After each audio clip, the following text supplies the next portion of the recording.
Hello guys. आज का video बहुत धमासान होने वाला है। सच में आपको बहुत मज़ा आने वाला है। पूरा लास्ट तक देखना।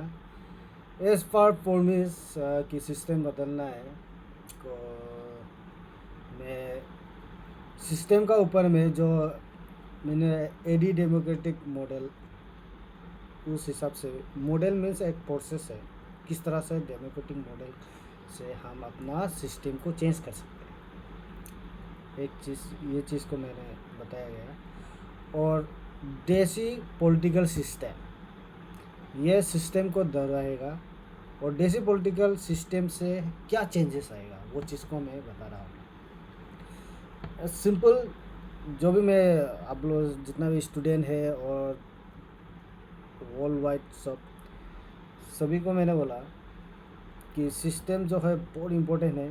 जैसे आप सांस ले रहे हैं जीवन के लिए सांस लेना बहुत इम्पोर्टेंट है। उसी तरह ये सिस्टम भी उसी तरह आपको ये करता है। सिस्टम क्या होता है कि वो एक काम करने का तरीका होता है नेशनल लेवल आपका। अगर वो सिस्टम जो काम करने का तरीका है देश का अगर वो कुछ अलग होगा तो वो सिस्टम जो धीरे धीरे करके आपके घर तक पहुंचेगा, परिवार तक पहुंचेगा। सिंपल बात है। हम लोग का जो कॉन्स्टिट्यूशन है या हम लोग का जो सिस्टम है कॉन्स्टिट्यूशन का ये ब्रिटिश का दिया वाला है। उस पर तो कोई डाउट नहीं है आप लोगों का।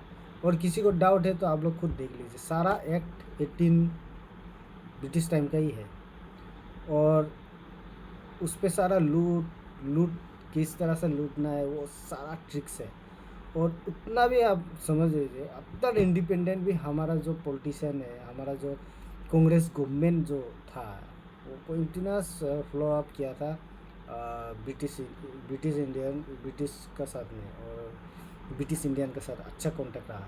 हमारा सारा सिक्योरिटी एजेंसी उनसे ही ट्रेनिंग लेते थे, उनसे ही पढ़ाई करते थे। तो ये रिसर्च में भी आप लोग कहीं तो सुना होगा या आप खुद रिसर्च कर सकते हैं कि आफ्टर इंडिपेंडेंस जो हमारा चेंजेस होना था तो उससे 3 गुना ज़्यादा हम लोग वेस्टर्नाइज हुए हैं आफ्टर इंडिपेंडेंस। इंडिपेंडेंस से पहले हम लोग इतना वेस्टर्नाइज नहीं था जितना आफ्टर इंडिपेंडेंट हमने उस चीज़ पे गए हैं। उस चीज़ पे जीने का कारण जो है वो आप खुद रिसर्च कर लीजिए। उतना समय नहीं है मुझे ये एक्सप्लेनेशन करने का। अब भी कुछ कुछ अगर जानकारी लेना है खुद रिसर्च करना है। और जगह एडी डेमोक्रेटिक मॉडल का वो जस्ट क्या क्या ये अगर इम्प्लीमेंट होता है क्या क्या चेंजेस आएगा मैं कुछ नोट डाउन किया कि फ्यू है। क्योंकि एडी डेमोक्रेटिक मॉडल ये जो हम सिस्टम जो है सिस्टम किस तरह से एक चार्ट बन आपको मैं बता रहा और किस तरह से हम ये 10,000 ईयर्स तक एक बढ़िया सा प्लानिंग करके रखा हूँ। 10,000 ईयर्स हाँ। अब तो उसको आप थोड़ा सीरियसली लीजिएगा क्योंकि as a citizen of India आप भारतीय नागरिक का तौर पे आपको भी आगे बढ़ना है। ठीक है। तो पहला स्ट्रक्चर जो बनेगा एडी डेमोक्रेटिक मॉडल ये देसी डेमोक्रेटिक सिस्टम नंबर 1। उसका नीचे में एक ग्राफ आप पहले होगा इलेक्शन मॉडल। ठीक है। इलेक्शन करने का तरीका किस तरह से हम अपना पॉलिटिशियन बोलिए पॉलिटिशियन तो बहुत ही रेयर है आप लीडर बोल सकते हैं। किस तरह आप लीडर को चॉइस करेंगे, किस तरह लीडर का पावर होगा, कितना पावर होगा, ये सारा इलेक्शन मॉडल पे है। सेकेंड स्टेप आता है वैल्यू सिस्टम। वैल्यू सिस्टम से हर काम का वैल्यू फाइंड आउट करने का एक फॉर्मूला है, एक सुंदर एक प्रोसेस है।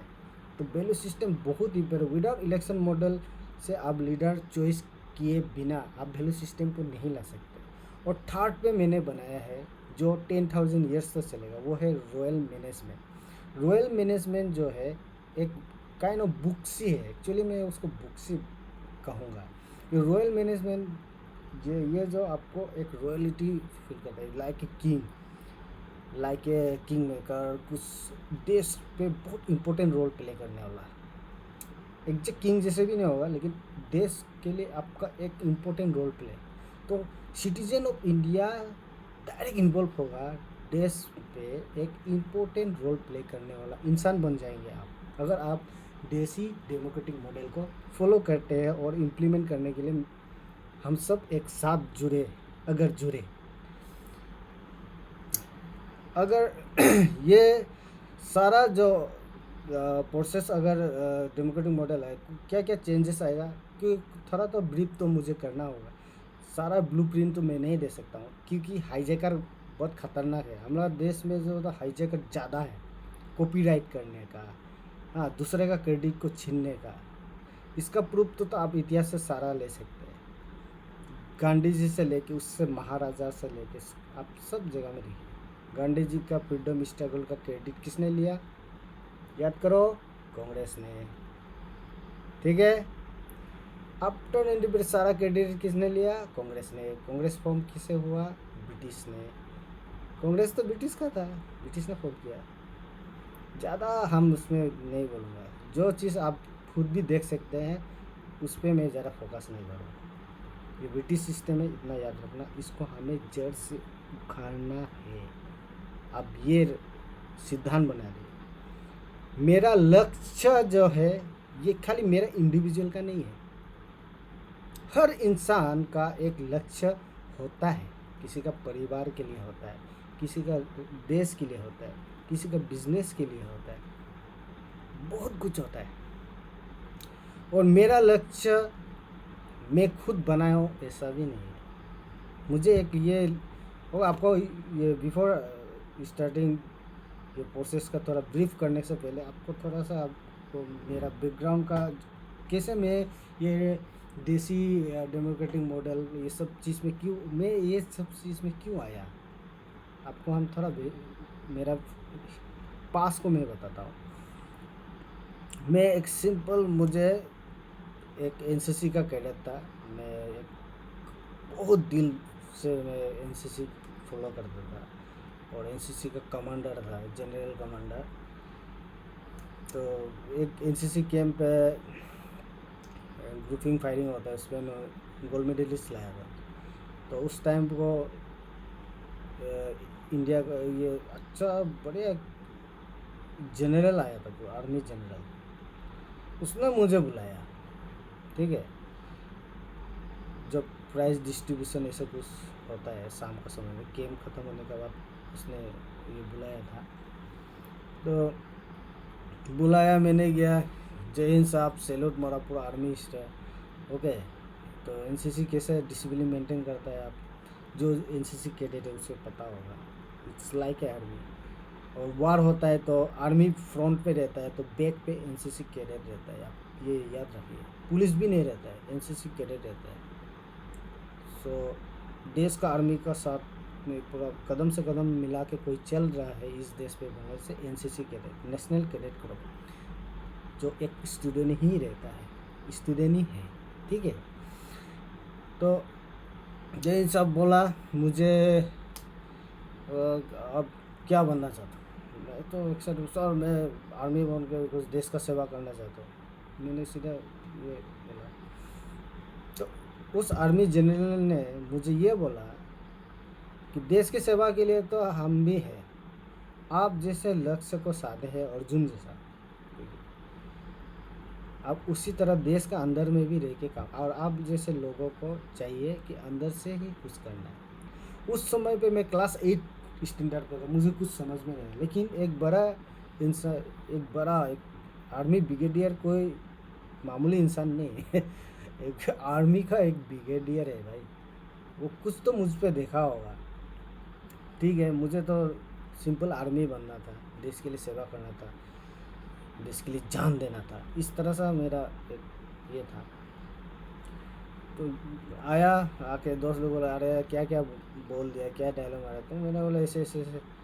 क्या तुम्हें कुछ समझ में आया सर ने जो बोला, तो मुझे अभी तो कुछ समझ में नहीं आया, लेकिन ये चीज़ तो माइंड में लॉक करके रखा हूँ, जो भी बोला वो बहुत इम्पोर्टेंट है। देखिए उस समय में मैं अगर कैजुअली लेता, एक कान से सुन के दूसरा कान से उड़ा देता, तो आज ये डेमोक्रेटिक मॉडल नहीं होता है।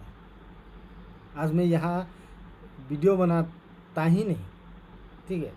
तो उस समय कुछ आइडिया नहीं था कि देश कैसे चल रहा है, क्या हो रहा है, क्लास 8 का स्टूडेंट क्या पता होगा ये दुनियादारी के बारे में, ठीक है। वो है मेरा बैकग्राउंड। पहला लक्ष्य उससे साधा, स्टेप बाय स्टेप आगे बढ़ता रहा। क्या क्यों बोला, देश का सीमा का सुरक्षा हम कर सकते हैं, देश का अंदर रह के मुझे करना है। मुझे बस ये लक्ष्य पता था, देश का अंदर में क्या क्या कमियां हैं, सारा सिक्योरिटी सारा रिसर्च बहुत कुछ किया। जो फ्यूचर पे इंटरेस्टेड आप लोग होंगे तो भी मैं एक्सप्लेनेशन करूँगा और डीपली, बट अभी आज का टाइम पे ये सिस्टम को इंडिया हमारे देश पे लगाना बहुत ज़रूरी है। अगर ये नहीं लगाता, आज अगर आप खड़ा नहीं होता इस सिस्टम के लिए, अगर वर्ल्ड वार होगा जो भी फ्यूचर में, कोई नहीं बचा सकता है। ये सिस्टम इतना इम्पोर्टेंट है, अगर देश पे लागू होगा तो इसको फॉलो अप करके वर्ल्ड वार भी रुक सकता है। आपको हम बता रहे हैं ये सिस्टम बहुत इम्पोर्टेंट है। और देश को, पूरा वर्ल्ड को कौन कंट्रोल कर रहा है, आप भी थोड़ा रिसर्च करके देखिए। IMF, इंडियन मॉनेटरी फंड, उसको फंडिंग कौन करता है, उसको भी थोड़ा आप देख लीजिए, आपका तरफ से देख लीजिए। हाँ, ज़्यादा एकदम एक्सप्लोर मुझे यहाँ में वीडियो में नहीं, मुझे अपना देश को पहले सुरक्षा करना है ना, मुझे दुनिया को इतना मुझे ये नहीं। लेकिन जब हम सुरक्षा हो जाएंगे, हम सब कॉपी करेंगे यही सिस्टम को। एडवांस बता रहा हूँ, यही सिस्टम को दुनिया का सब कंट्री, मैक्सिमम जो छोटे राज्य कॉपी करे गए। ये अच्छा चीज़ है जो आपको सिक्योर करता है, ठीक है। किसी को इतना भी वैल्यू नहीं देना है कि वो कुछ गलत डिसीजन पे भी आपको साथ देने में आपको साथ देना ही है, उस मजबूर हो जाए, ठीक है। तो एडिडेमोक्रेटिक मॉडल को हम जस्ट उस पर क्या क्या चेंजेस आएगा, उस पर प्रोसेस, वोटिंग का जो प्रोसेस है वो चेंजेस आएगा। मैंने नोट डाउन किया, जो आपको जानने बहुत इम्पोर्टेंट है। वोटिंग प्रोसेस चेंजेस हो जाएंगे। एडमिनिस्ट्रेशन, जो डिस्ट्रिक्ट का जो एडमिनिस्ट्रेटिंग चीज़ है वो भी चेंजेस हो जाएंगे।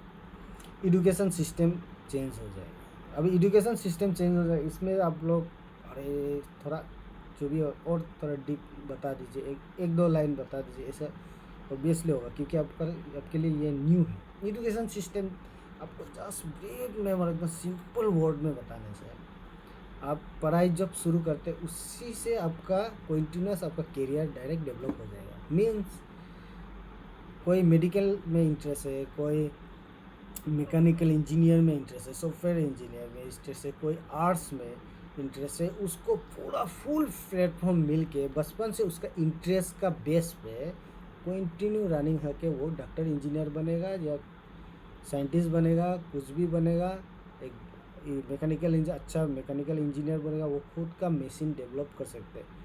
मतलब ऐसा एजुकेशन सिस्टम में उस ऐसा मतलब फैसिलिटी है। कोई जो सपोज मैकेनिकल इंजीनियरिंग में बहुत इंटरेस्ट है, वो उस लेवल का एजुकेशन मिलेगा उसको। हम आयरन भी नहीं, आयरन और उस स्टूडेंट को मैं दे दूंगा आफ्टर एजुकेशन, आयरन और दे दूंगा। उस आयरन और से वो क्या करके, वो मेटल क्या निकाल के आयरन को सेपरेट करके कुछ करके वो एक इंजन भी बना सकता है। उस लेवल का एजुकेशन होगा। सॉफ्टवेयर इंजीनियर का एजुकेशन इस तरह से होगा कि वो खुद ही कंप्यूटर, एक सुपर कंप्यूटर बना सके। कंप्यूटर का हर डिटेल सॉफ्टवेयर का कोडिंग उसको बचपन से उसी लेवल में बेस्ड ऑन इंटरेस्ट, वो स्टूडेंट इंटरेस्ट का बेस पे वो प्रोसेस चलेगा। मेरा एजुकेशन सिस्टम तो आप बहुत इंजॉय करेंगे। हम खुद ये डिज़ाइन करके, आकाश मेरा ही ये इस डिज़ाइन पे मैं भी एजुकेटेड होता तो बहुत अच्छा होता है, ऐसा मुझे फीलिंग होता है। एजुकेशन, ये नीट का ये सब आपका पेपर झमेला ख़त्म, एक नंबर तो ठीक है। हेल्थ सिस्टम चेंज हो जाएगा। हेल्थ सिस्टम चेंज हो जाएगा। आपको मालूम है हेल्थ सिस्टम में कितना चीज़ पैसा बर्बाद होता है। यहाँ में ब्रिटिश सिस्टम घुस के ये हेल्थ सिस्टम को कैसे कंट्रोल कर रहा है आप समझ सकते हैं। पूरा माफिया है, पूरा वर्ल्ड माफिया इसमें घुसा हुआ है हेल्थ सिस्टम। ज़्यादा उस पर मैं डिटेल बोल के भी फ़ायदा ही नहीं है, क्योंकि आपको स्टैंड होना है आपका। If you can stand for something you will forget everything. ये मेरा एकदम फेवरेट मेरा प्रोवर्ब है, आप याद रखिएगा। सिक्योरिटी सिस्टम चेंज, ऑब्वियसली मैंने पिछले वीडियो पे भी, जो मैं इंस्टा पे, फेसबुक पे और एक यूट्यूब चैनल जो खोला है उस पर भी मैंने बता दिया था कि सिक्योरिटी सिस्टम भी चेंज होगा। जो पुलिस है वो चेंज हो जाएगा पब्लिक सिक्योरिटी फोर्स, और पब्लिक सिक्योरिटी फोर्स के पास इतना पावर रहेगा कि वो जितना भी फोर्स बुला सकते हैं, इवन हम लोग इंडियन आर्मी एवरीथिंग को वो बुला सकते हैं। इतना पावरफुल होगा पब्लिक सिक्योरिटी फोर्स का ये चीज़ में। तो आप वो पब्लिक सिक्योरिटी, आप मालूम है पब्लिक मीन्स पीपल्स, आप सिटीजन को सिक्योरिटी देने के लिए उस लेवल का बनाओ। पब्लिक सिक्योरिटी फोर्स का एक सिपाही का पावर होगा सुप्रीम कोर्ट, आप प्रेजेंट का सुप्रीम कोर्ट ऑफ इंडिया का जज का पावर, उतना उस लेवल का पावर होगा। मगर डीजी लेवल का, आप समझ गए, सुप्रीम कोर्ट तो थोड़ा ज़्यादा ही हो गया, एक डीजी पूरा एकदम बढ़िया पावरफुल होगा। वो कुछ फ़ोन करके कुछ भी कर सकता है, उसका नेटवर्क सारा डिज़ाइन, वो टेक्निकल चीज़ है, वो चीज़ को मैं नहीं बताऊंगा यहाँ पे, क्योंकि सिक्योरिटी एक कॉन्फिडेंशियल चीज़ होता है, ठीक है, उसको भी देखना है, क्योंकि ये न्यू है, आप लोग के लिए न्यू है, ठीक है।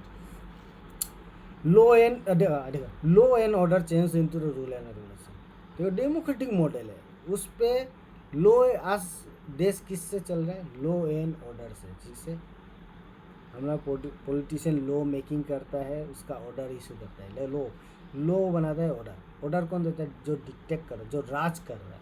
मीन्स एक पार्टी को आपने, पार्टी कौन होता है, हाँ, एक पार्टी बना दिया, उसको आप देश को दे दिया, और आप मालूम है ना पार्टी कैसे फंड कलेक्ट कर लेता है 5 साल में।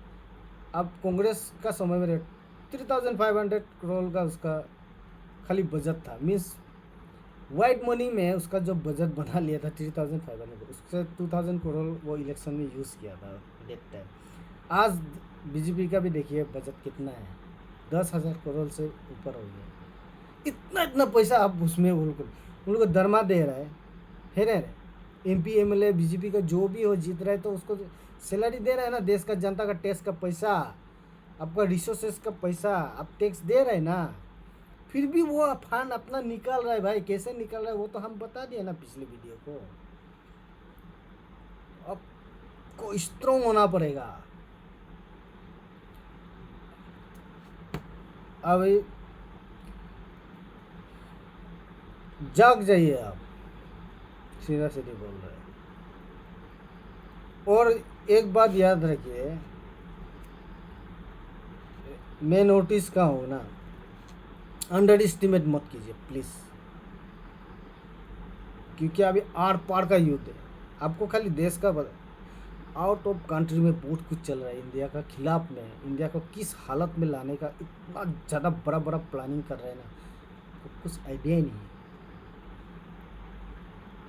थोड़ा डीप सर्च में घुसिए, डीप नेटवर्क में थोड़ा घुस के इंफॉर्मेशन कलेक्ट करके अपना बनाइए, अपना डाटा, अपना सब्जेक्ट बनाइए कि फॉरेन कंट्री लोग कैसे कैसे करके हम लोग के बारे में सोचता है, कैसे कैसे हमको यूज़ कर रहा है, कैसे हमारा पैसा का वैल्यू को डिमोनाइज कर रहा है, क्यों ग्लोबलाइजेशन लाया, क्यों प्रिविलाइजेशन लाया, इसका इंडस्ट्रियलाइजेशन, ये सब का पीछे बहुत बड़ा कारण है, ठीक है।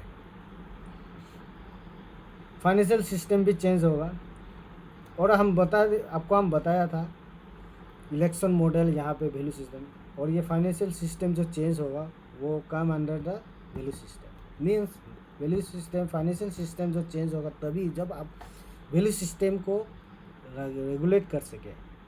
और आपको ये भी पता है कि वैल्यू सिस्टम को करने के लिए मुझे खुद उतरना पड़ेगा, मीन्स मुझे उतरना पड़ेगा, लीडर बनना पड़ेगा। जो मुझे लीडर ये सब नहीं है, मुझे क्रिएटिविटी ये सब चीज़ में इंटरेस्ट है, मुझे आपको लीडर बनाना है, मुझे लीडर बनना नहीं है। ठीक है, मुझे लीडर बनना नहीं है, मुझे आगे काम करना है, लेकिन ये फाइनेंशियल सिस्टम चेंज करने मुझे उतारना पड़ेगा। 3 साल के लिए तो उतारना पड़ेगा, मिनिमम 3 साल के लिए,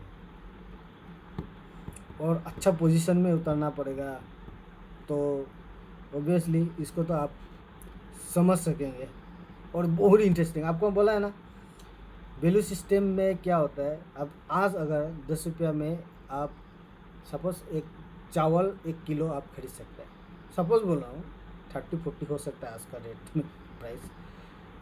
वैल्यू सिस्टम आने के बाद 10 रुपया में वो जो सामान आप 1 किलो चावल खरीदा है आज का डेट में, 10,000 साल बाद भी आप 10 रुपया में 1 किलो चावल खरीद सकेंगे।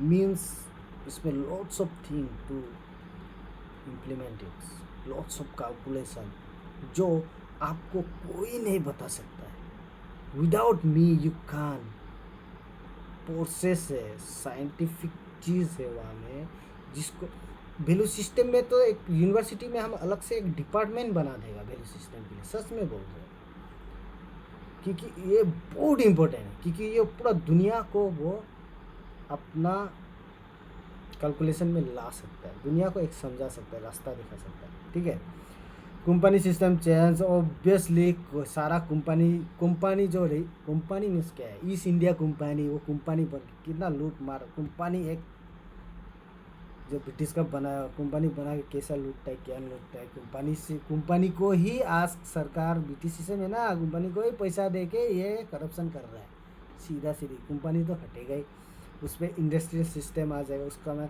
शेयर मार्केट सिस्टम भी चेंज हो जाएगा, उस पर किस तरह से इन्वेस्टमेंट होगा, लोग जो काम करते हैं लेबर का वर्क इन्वेस्टमेंट, बहुत सारा चीज़ मैंने डेवलप किया है कि इंडिया में कोई गरीब तो नहीं रहेगा।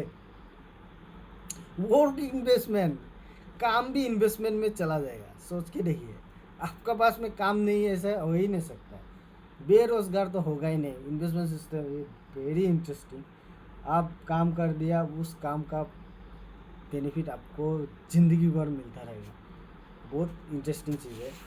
नेक्स्ट जो मैं आप ये ह्यूमन रिसोर्सेज जो डेवलपमेंट प्लान, ये भी चेंज है। आज का जो HRD का कुछ भी ये वो रोल प्ले करता है नहीं, लेकिन ये बहुत इंपॉर्टेंट है। ह्यूमन रिसोर्सेज डेवलपमेंट क्या देश को कौन चला रहा है, ह्यूमन रिसोर्सेज, भारत का जनता। ह्यूमन रिसोर्सेज को इतना पावरलेस करके रखा है इंडिया में। मिनिस्ट्री ऑफ HRD के कुछ पावर है नहीं है, एक्चुअली में मिनिस्ट्री ऑफ ह्यूमन रिसोर्सेज का साथ में ही सब पावर होना चाहिए, क्योंकि वो जान रहा है किसका क्या एजुकेशन, उसका पास में डाटा आना चाहिए, और आएगा मेरा सिस्टम में। आपका पास क्या नॉलेज है, वो human resources development, ministry of human resources development का पास में वो डाटा होना है, और वो होगा, मेरा जो सिस्टम में वो होगा, इस पे नहीं है। ये वाला जो ministry of human resources development, वो जस्ट फंडिंग इधर कुछ भी नहीं है, वो कुछ ट्रेनिंग प्रोग्राम करके प्रोक्सो लो है तेन स्टेट रिसोर्स सेंटर करके, वो ministry of human resource development का अंडर में आता है। ठीक है, कुछ करता नहीं, एडल्ट एजुकेशन ये सब ट्रेनिंग प्रोग्राम उधर पैसा खाएगा कैसे। मैं कर चुका हूँ स्टेट रिसोर्स, प्रूफ चाहिए तो ID कार्ड दिखा दूंगा, SRC का। ठीक है, political change into the leadership, politician obviously नहीं रहेगा, क्योंकि हम लीडरशिप सिस्टम में आ गए, क्योंकि आप लीडर जो है बन के आपको लीड करेंगे काम, आपको लीड करने से आपको क्या चाहिए, काम चाहिए ना, काम करेगा तभी पैसा मिलेगा। कोई काम नहीं करके कोई ऐसा उस तरह इन्वेस्ट करके पैसा ले रहा है, नहीं होगा। और कंपनी में तो आपको हम बताइए ही है, जो इंडस्ट्रियल सेक्टर प्रॉफिटेबिलिटी कॉन्सेप्ट में क्या होगा। आज का डेट में देखिए, सपोज इस प्रोडक्ट का आप गाड़ी को ही देख लीजिए, एक गाड़ी का प्रोडक्शन कॉस्ट जैसे 10 लाख है, 10 लाख में गवर्नमेंट टैक्स लगा देता है डायरेक्ट, जितना भी लगाता हो 22% या 18%। आप सोच के देखिए, 10 लाख में 22% अगर टैक्स लगा या 18% टैक्स लगा, उसका मतलब क्या बोल रहा है। ये 10 लाख जो प्राइस, जो ऑन रोड प्राइस जो कंपनी सेट किया है, उस पे मैन्युफैक्चरिंग कॉस्ट, एवरीथिंग है, रॉ मटेरियल, हायरिंग शेयरिंग सब मिला के, टेक्नोलॉजी ट्रांसफ़र एवरीथिंग मिला के उस प्रोडक्ट, उस कार का प्राइस को डिसाइड किया गया कंपनी द्वारा 10 लाख। हाँ, उस पर कोई लेबर भी काम कर रहा है, कोई रॉ मटेरियल ला रहा है, कोई ड्राइवर जा रहा है, हर चीज़ में हम टैक्स दे रहे हैं ना। लेकिन मेरा सिस्टम में क्या होगा, वैल्यू सिस्टम आने का साथ साथ में मेरा जो कंपनी है उसमें क्या होगा, वो सेपरेट हो जाएगा। कंपनी सपोज ये 10 लाख का वो कार बनाए, तो वो 10 लाख का कार का प्रोडक्शन कॉस्ट को पूरा निकाल के प्रूव करना पड़ेगा।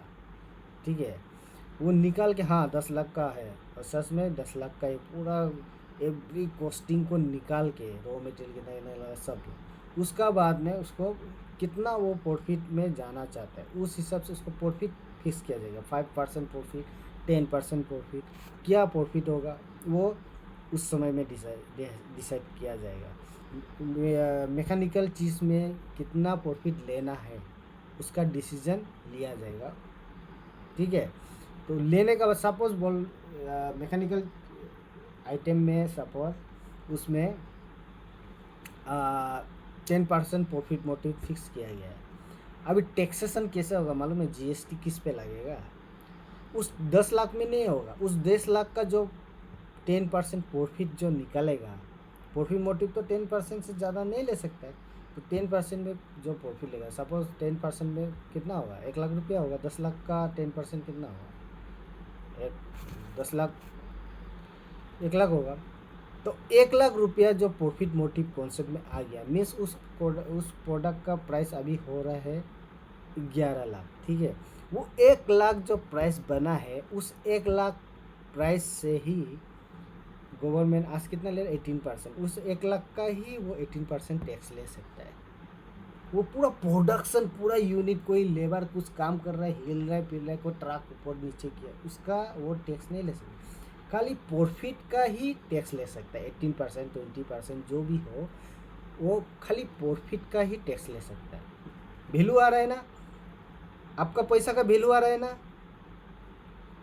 समझ रहा है, आपको लूट नहीं रहा है ना। मेरा सिस्टम का मुताबिक आपको लूट रहा है क्या, उसमें तो डायरेक्ट प्रोडक्शन को पूरा सेल, पूरा प्रोडक्शन का आप टैक्स दे रहा है, इसमें वो नहीं ना। वो जितना प्रॉफिट चाह रहा है उस प्रॉफिट से वो अपना टैक्स ले रहा है, मीन्स ओनली 1 लाख का अंदर में ही जो 18% टैक्स बनता है उसी को ही वो ले रहा है। समझ गया कितना अच्छा है आपका, मतलब कार का प्राइस अगर आज का दिन में 10 लाख है तो आपका 11 लाख ही होगा। लेकिन आज का ये बीटी सिस्टम में क्या होता है, 10 लाख का उसका 6 lakh road tax, hand tax बना के वो 18 लाख 20 लाख बना देता है। आपका पैसा का कुछ वैल्यू सोचा है वो लोग, मान इज्जत दिए, आप कष्टों से पैसा कमाया है ना, 50,000 7,000 महीना करके जमा कर करके पैसा जमा के 6 लाख रुपया देगा उसको, बाकी ईएमआई करेगा। हाँ, आपका पैसा का वैल्यू नहीं है, आपका जीवन ऐसे वो खुशी मुशी। और पेट्रोल अभी खुशी मर्जी, वैल्यू सिस्टम देखो, पेट्रोल में जो E20 अपना खुशी मर्जी वो नहीं ला सकता है। वैल्यू सिस्टम मतलब वैल्यू मीन्स मालूम होता है ना, आपको पेट्रोल खरीदना है तो पेट्रोल ही आपको देना पड़ेगा। मिलावटी मीन्स उसका काम तमाम हो जाएगा, कोई मिलावटी नहीं कर सकता, किसी चीज़ में मिलावटी नहीं कर सकता। स्ट्रिक्ट रूल होगा, रेगुलेशन। रूल कौन बनाता है, सोसाइटी बनाता है। सोसाइटी क्यों किसका होता है, पब्लिक का। पब्लिक कौन है, आप है, ना कोई पॉलिटिशियन, ना कोई मेरा जैसा, कोई भी। रूल एंड रेगुलेशन से देश चलेगा। और आज का सिस्टम में क्या होता है, लॉ एंड ऑर्डर। देखा है ना, हमारा सुप्रीम कोर्ट क्या पास करता है, law and order, we dear order, सब बंद, कोई ऑर्डर नहीं देगा। Rule and regulation. रूल कौन बनेगा, सिटीजन ऑफ इंडिया। एक एक सिटीजन का रूल पूरा जाएगा, उसका नेम मेंशन होगा, फलाना इंसान ने इस रूल को बनाया है और ये जो बेनिफिट है हमारा कंट्री की, उसका नेम मेंशन रहेगा। मीन्स कॉन्स्टिट्यूशन में आपका नाम रहेगा, आपने ये रूल को प्रपोज किया था, जो ऑल ओवर इंडिया का लीडर्स ने एक्सेप्ट किया और ये बहुत बेनिफिशियल है। आपको थैंक यू लेटर भी आपका इतिहास में नाम रहेगा। Citizen of India, not any politician, कोई क्रेडिट नहीं ले सकता है, सिटीजन ऑफ इंडिया। ठीक है। Next industrialization system change into the production and unit for development. हाँ, इंडस्ट्री ऑब्वियसली वो तो चेंज होगा ही। हाँ, और इंटरेस्टिंग है ये। इस वो तो वैल्यू सिस्टम का अंदर में तो ऑब्वियसली मैं घुसूँगा तो आपको काफ़ी सारा बता दूंगा। Indian currency value increase, obviously India का करेंसी तो बढ़ेगा ही बढ़ेगा। वैल्यू हो रहा है ना, आपका सर्विस करने का काम का वैल्यू हम दे रहे हैं ना। करेंसी नोट, ये फाइनेंशियल करेंसी नोट भी चेंज हो सकता है, ये डिपेंड ऑन दैट ग्राउंड। अब करेंसी नोट को चेंज नहीं करके भी मैं इसको इस लेवल में ला सकता हूँ। मेरा process $1 is equal to 1 rupees तक मैं ला सकता हूँ करेंसी नोट को चेंज किए बिना, इसी नोट को। लेकिन वही है, ये ब्रिटिश सिस्टम हमको बहुत डिस्टर्ब देगा। खुद का करेंसी अगर मैं बना लूँगा, मतलब देश का जनता का करेंसी, जो करेंसी का नाम धन होगा, धन, 1 धन, 2 धन, 3 धन। आज 1 रुपीज़, 2 रुपीज़, 4 रुपीज़ बोलते हैं ना, उसको 1 धन, 2 धन, 3, उस हिसाब से अगर करा जाए तो बहुत अच्छा होगा। और पैसा जो है करेंसी ऑफ इंडियन सिटीजन रहेगा तो कितना अच्छा आपका पैसा रेगुलेट होगा। कोई गवर्नर साहब साहब तो फलाना रुपया, 10 रुपया, 50 रुपया, हाँ, लेकिन उसका कुछ वैल्यू ही नहीं है। ठीक है। आपको कैसा लगा ये वीडियो? जस्ट मैं बता दिया हूँ कि सिस्टम अगर चेंज होता है तो क्या होता है, क्या नहीं होता है। अभी आपको इस वीडियो को शेयर तमाम पूरा ठीक से जी भर कर शेयर करना है, हर जनता का पास में ये वीडियो पहुंचाना है। और मैं नोटिस का अंडर एस्टिमेट प्लीज़ मत कीजिएगा, क्योंकि ये देश का फ्यूचर है, प्लस ये वर्ल्ड वार से भी बचा सकता है। मेरा नेक्स्ट स्टेप में आपको पता चल जाएगा। और वीडियो काफ़ी बड़ा हो गया, मैं एक शॉर्ट वीडियो भी इसके बाद ही बनाऊंगा, जो इलेक्शन मॉडल को एक ब्रीफली आपको मैं बताने जा रहा हूँ। तो इसको आप ध्यान से सुनिएगा, शेयर कीजिएगा, डाउनलोड करके हमेशा आपका साथ पे रखिएगा, ताकि इंस्टाग्राम, फेसबुक या यूट्यूब अगर ये इस दुनिया से ख़त्म भी हो जाए, मेरा ये मैसेज आपसे कभी डिलीट ना हो सके। आप याद रखना। और बहुत सारा सीक्रेट डीलिंग, इंटरनेशनल जो प्लानिंग है, किस तरह हमारा देश को दबाएगा, उसका वीडियो आने वाला है। आपका माइंड ब्लोइंग होने वाला है। तो जेन जी को थैंक्स, सभी जेनरेशन जेन जी को थैंक्स बोलना। जेन जी के कारण ही आज मुझे भी एक हौसला आया, नहीं तो क्या मैं अपना सिस्टम लेके बीजेपी को टेक कर रहा था, मेल कर रहा था, आम आदमी पार्टी को टेक कर रहा था, कांग्रेस को टेक, कोई ये बिड मेरा सिस्टम को ये डिज़ाइन किया देश का हित के लिए बोल के मैंने मेल कर प्रूफ चाहिए तो मैं मेल का भी वो मैसेज बीजेपी को जो मैं भेजा या कांग्रेस को भेजा या आम आदमी पार्टी को भेजा, सारा प्रूफ है मेल में, फोटोग्राफ एवरीथिंग है। तो ये लोग कोई नहीं चाहता कि देश उन्नति हो, वो लोग खाली अपना राजनीतिक कुर्सी से ये है। इसलिए छोड़ो ये पार्टी लोग को, ये पिकनिक पार्टी, डिस्को पार्टी, उसी तरह पॉलिटिकल पार्टी है, वो खाली अपना सोचता है। ठीक है, एकदम सीरियस हो जाओ इस समय में। एजुकेशन सिस्टम चेंज होगा ना, जो डॉक्टर बनना चाहता है डॉक्टर, हाँ, जो फिजिक्स ऑनर्स करता है वो सोचता है कुछ फिजिशियन बने, वो बनता है क्लर्क। समझा है? ये ब्रिटिश सिस्टम ने क्या वाट लगा के रखा है स्टूडेंट का, कैरियर को ऐसा फालतू बना के रखा है। हाँ, बोटनी जूलॉजी ऑनर्स करके वो क्लर्क का नौकरी करता है। हाँ, सोच के देखिए क्या बना के रखा है। और मैंने जो एजुकेशन सिस्टम दिया है ना, बच्चा पढ़ के भी इंजॉय करेंगे, सच में बोलता हूँ।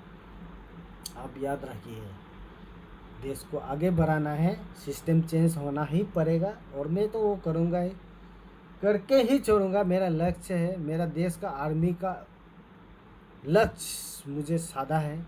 हाँ, आर्मी जवान ऐसा नहीं होता है, वो अपना जान को हथेली में लेके हमारा सीमा का सुरक्षा करता है। मरता है तो एक माँ रोता है, देश चुपचाप रहता है, ये ब्रिटिश सिस्टम है। आर्मी लोग के लिए मेरा बहुत अच्छा प्लानिंग है। वो देश बदलने के बाद में आप लोग को बोलूँगा, आपका एक एक खून का पूरा हिसाब दिया जाएगा आर्मी जवान लोग के लिए ना। बहुत अच्छा मैंने वो चीज़ तो करूँगा ही करूँगा, लेकिन पहले सिस्टम चेंज करना है। जय हिंद, जय भारत।